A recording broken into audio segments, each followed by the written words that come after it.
Jacksonville Jaguars fans, welcome into Duval Daily, presented by GenJag.com. I'm Jordan DeLugo. Thanks so much for being here Tuesday, August 12th. Right now, we've got some bold takes entering preseason week 2 for your Jacksonville Jaguars. And these are not takes about preseason week 2. That's just where we're at, right? Preseason week 2 coming up later this week, as we have got a little Duval afternoon storm outside. So I apologize if there's any thunder or rain making noise on this one, but I've got some bold takes, hot takes, whatever you want to call them. I've got 5 of them here for the Jacksonville Jaguars 2025 campaign. Wanted to have a little fun and talk about some of the takes I have now based on, a couple 3 weeks of training camp practice, first preseason game, things that maybe I'm changing my mind on or confirming based on everything we've seen. Excited to get into it. Really appreciate y'all being here. If you enjoy the content, please like and subscribe. You can also check out genjag.com/shop, pick up some new Duval gear. So, Bashal Tutin. If you've been paying attention to all the shows, you might hear some of this stuff that I've talked about a little bit. I'm at the point where I do think Bashal Tutin should be the Jaguars' RB1. What does that mean? It doesn't mean I think he should get 20 carries a game. Doesn't mean I think he should be on the field 100% of the time. It means I think that he has the most balanced skill set of all the backs the Jaguars have, and he should be utilized. Not only does he have a balanced skill set, he has the most breakaway speed on the team, bar none. I mean, the guy has 4.3 speed. He is shot out of a cannon. I think that he has better vision and kind of feel for when holes are going to open up than either of the Jaguars' top 2 backs right now, Travis Etienne, Tank Bigsby. Feel pretty strongly about that. Murray. Come here, girl. Everybody say hi to Murray. She doesn't like it when it storms outside, so she's going to hang out with us here. Bashal Tutin. The home run speed, I think that he's displayed hands throughout his collegiate career and in training camp so far to where you don't feel like he's going to be some sort of liability in the passing game. I also think he's shown enough in pass protection. You don't have to be some elite pass protector to be the lead back in a Liam Cohen system. Bucky Irving, he was not a big-time pass protector last year, but he was sufficient enough. And I just think Tutin gives them the best of both worlds with Tank and Travis, and maybe he's not as powerful as Tank Bigsby, but I think I would rather have the guy who's going to make the right read and make the right cut and then show off that speed more often than not. I think Bashal Tutin can do that. So I'm at a point where I would like to see Bashal Tutin get a lot of the run. And I definitely think there should be a by committee approach. I don't think you want to run the rookie running back into the ground by any stretch of the imagination unless he just is playing too well to take him off the field. Even then, I think you got to expel your guy. I think you've got several guys that can get different things done for you. I would want to see ETN in more of a passing game role, get the ball in space type of role. I think Bigsby, you can use him as an early down battering ram type. I don't think you want him in the game in passing downs, and Lee Quint Allen, I think, is going to be a passing down guy as well. So you've got some different role players. There's been some scuttlebutt. I don't know. A lot of folks still think that Travis Etienne could get traded. I think Etienne's skill set makes more sense for the Jaguars offense than Tank Bigsby's does, quite frankly, but that's just me. So we'll see what ends up happening with the backfield. I think they should keep everyone, and there's going to be injuries throughout the season. Have depth, have high-quality depth. And I think if they do keep all the guys that they have, top 4, and then hopefully keep Jaquindon Jackson on the practice squad, they should be in very good shape overall. But again, I just think Tutin can handle more than the other 2 guys just from a natural feel and vision and instincts standpoint running the football. I think that this is a defense, the Jaguars, and this is something I felt, and I think it played out on Saturday night. I think it's played out the last 2 days as well. I think this team can defend the run and play downhill attacking in coverage, eyes on the football. I do not think that they can cover down the field. And look, Tyson Campbell's always been better with his eyes in the backfield. He's always been better moving forward than he is retreating. So offenses that can't really threaten very much with deep speed, I think are going to really have a tough time against the Jaguars, or threaten with some sort of deep attack. I think are going to have a tough time if you're just trying to win underneath against them. I don't think that's going to be great. If you're just going to try to win with the run game, I don't think that's going to be great. But teams that have a lot of receiver speed and the ability to win down the field are going to be difficult for the Jaguars. Maybe Anthony Campanile's coverage schemes will improve, and the understanding of how to execute those schemes will improve with the guys that are here. But I look at Tyson Campbell again, always been better attacking the football, running forward. Dewey the same way. Jordan Lewis is better in tight spaces.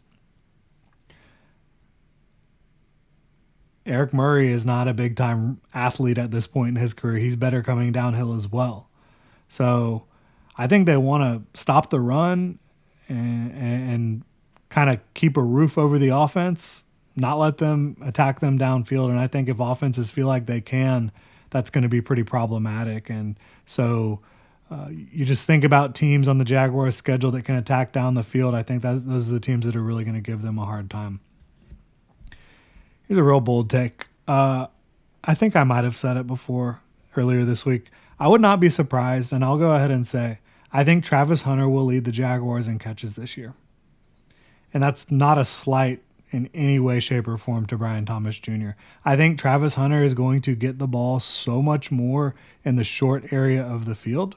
I also think that he is going to just be undeniable as a player. Look, Brian Thomas Jr., when the Jaguars drafted him last year, I gave them like an A+ for that, because not only did you get BTJ, who was like a perfect fit for what Trevor Lawrence needed, but you were traded down and still got him, which was a bold move by Trent Baalke, a maybe risky move by Trent Baalke, but it worked. It absolutely did. And he's a fantastic player.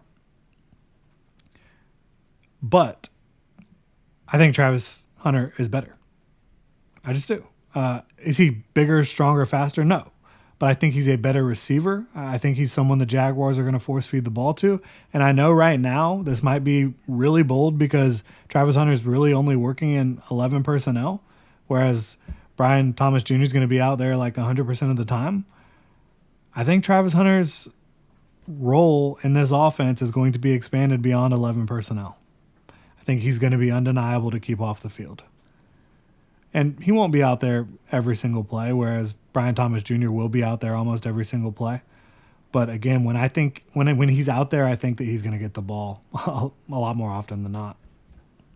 So that's my take on Travis Hunter. He gets these easy catches, screens, and short passes, yak opportunities. I think he's going to get those more than Brian Thomas Jr. So I think Travis Hunter will lead the Jaguars in catches. It's going to be close, but Brian Thomas Jr. is going to lead the Jaguars in yards by a considerable amount, because I think his average depth of target is going to be much further down the field.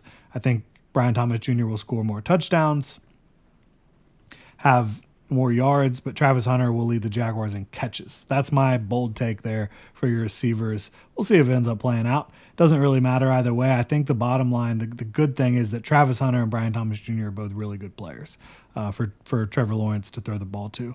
I have Josh Hines-Allen and Trayvon Walker once again breaking the 25 combined sack mark. When they did that a couple years ago, they were the number one duo in football. They led the league in combined sacks for a duo. I think they're going to break 25 again. I don't know if they're going to be the number one duo. They could be. Obviously, Houston has a dynamic duo. There's going to be some other potent pass rushes. But you look at New York, that could be something. With Brian Burns and Abdul Carter. Obviously, I have Kayvon Thibodeau. But I think Abdul Carter is going to be fantastic. But that's not the point. The point is, I think 25 combined sacks is well within range. That's kind of me. That's a bold take, because that would be huge. That would be absolutely massive for the Jaguars defense. But reasonably, I could see it being a much higher number than that. I mean, I think they could push for 30. Josh Hines Allen wants to break the single season sack record, so he wants like 23 sacks. Trayvon Walker has been double digits every year. I expect Josh Hines Allen to get 15 plus. I expect Trayvon Walker to get 10 plus, and I expect Trayvon to be much more efficient as a pass rusher in terms of just adding pressures more consistently. He's been a little bit boom or bust as a pass rusher at times. Very good run defender, but somebody who it's like he's either getting a quick win, getting to the quarterback, or sometimes he's working really hard and has a hustle sack, but he didn't have enough of a high pressure rate in 2024. He did improve on that in 2024. He's improved every year. I think he'll improve again this year. So I think Josh Hines Allen and Trayvon Walker have a big year, 25 sacks combined plus. Final take here is I think the offensive line is going to be fine.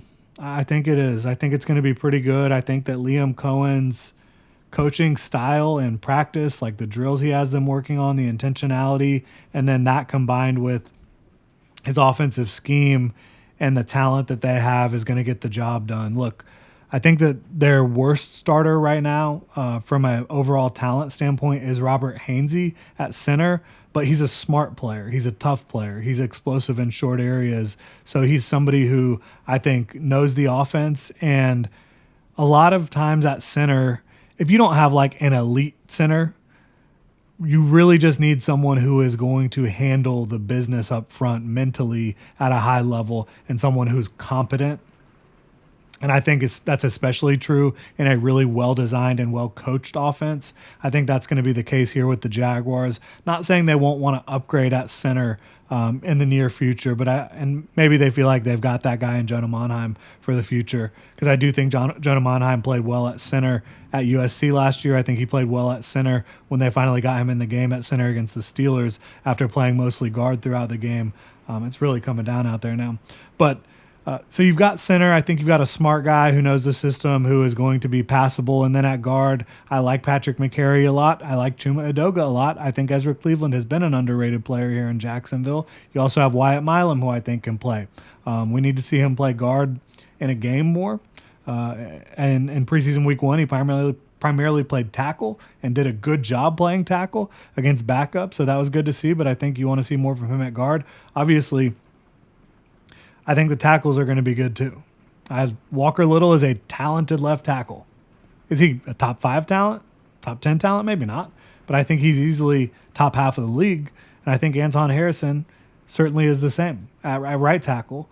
And then I think Chuma can play tackle. He can play guard. Wyatt Milam can definitely play tackle, can play guard. I think Patrick McCary can play every single spot for you. So you've got these guys who have versatility, who have strain.